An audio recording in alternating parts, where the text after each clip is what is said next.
Cordial saludo. Bueno, mi nombre es Betsy Carissa Rojas.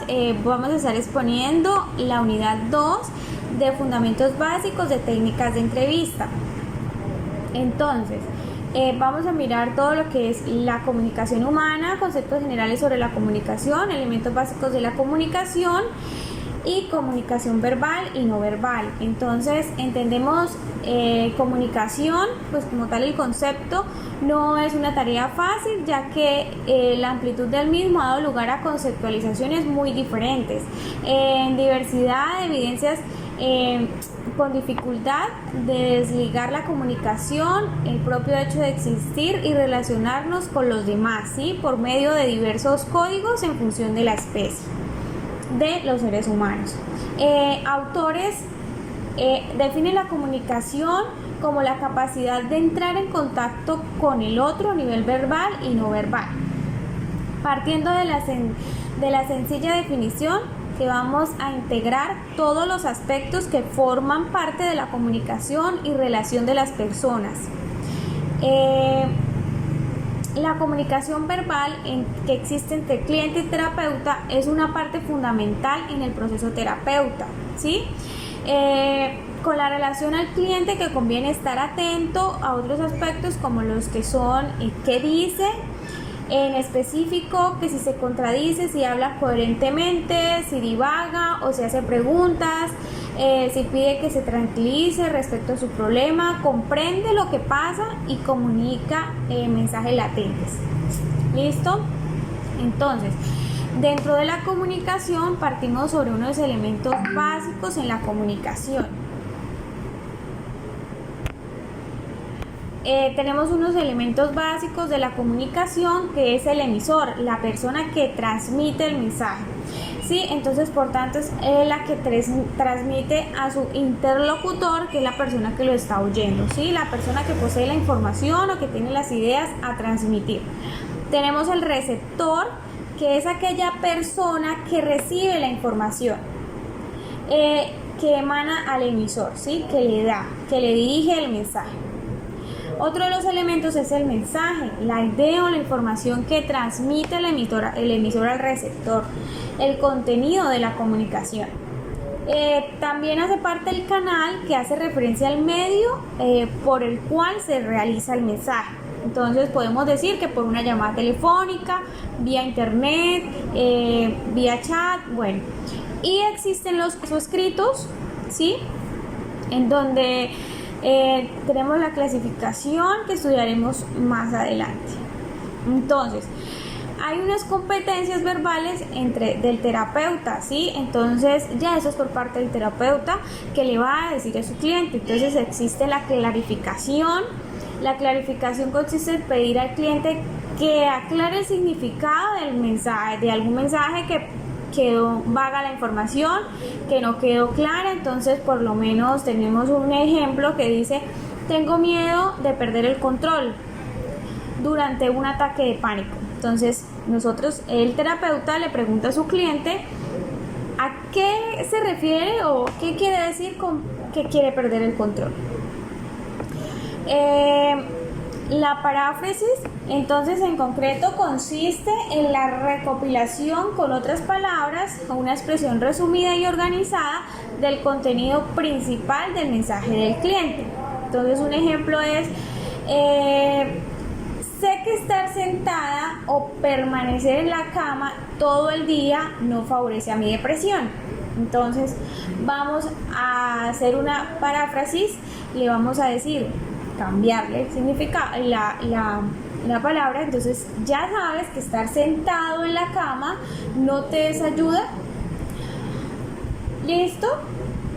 Entonces, continuamos con el reflejo. El reflejo implica la expresión de sentimientos del cliente, tanto directamente expresados por este como el permanecer a nivel preconsciente, ¿sí? El reflejo.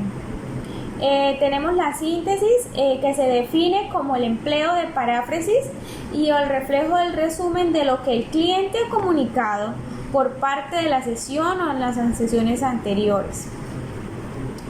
Tenemos las preguntas que también se implementan en la comunicación. Entonces las personas pueden hacer con distintos propósitos, aparte de la clarificación, ya la vimos anteriormente. Por parte de las preguntas pueden emplearse con fin de evaluación para solicitar una nueva información sobre problemas, características del cliente o factores relacionados con dichos problemas. Las preguntas pueden ser abiertas o cerradas, ¿sí? Según la información. Las preguntas cerradas pueden contestarse con un sí o con un no. O las respuestas pueden tener su información pertinente. Cordial saludo, mi nombre es Carol Díaz. Voy a hablar de la comunicación no verbal, ¿sí? Si bien sabemos que es importante la comunicación verbal, ¿sí? Que es lo que de pronto nuestro cliente o nuestro paciente nos dice y nos expresa, es aún más importante la comunicación no verbal.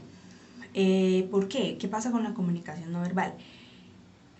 Tal vez es lo que el paciente esconde o eso que no quiere decir, pero que nosotros nos podemos dar cuenta intuitivamente haciéndole un estudio, mirándolo.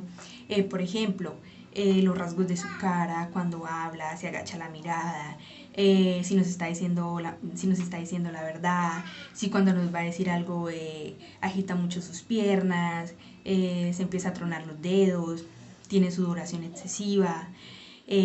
Todo esto hace parte de la comunicación no verbal de nuestro paciente, ¿sí?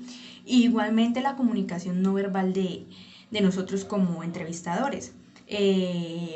Estar en una buena posición, en una buena postura, mandar indirectamente señales de confianza, ¿sí? Hacia el paciente. Entonces, en esto hablamos de la comunicación no verbal, que es sumamente importante, y también cómo nos vestimos nosotros los entrevistadores, cómo nos vean, si nos ven pulcros, igualmente como vemos al que estamos entrevistando, le miramos sus uñas, cómo trae su cabello, cómo trae su ropa, si viene limpio, si viene sucio, se está vistiendo de acuerdo a su edad. Por ese lado vemos la comunicación no verbal. Y ahora tenemos la entrevista clínica. La entrevista clínica es un proceso supremamente importante, ¿sí? Es el antes de muchas cosas. Y no solo la entrevista clínica, como tal la entrevista es como la apertura a poder estudiar una persona, a poder estudiar un caso, a saber qué le está pasando a esa persona.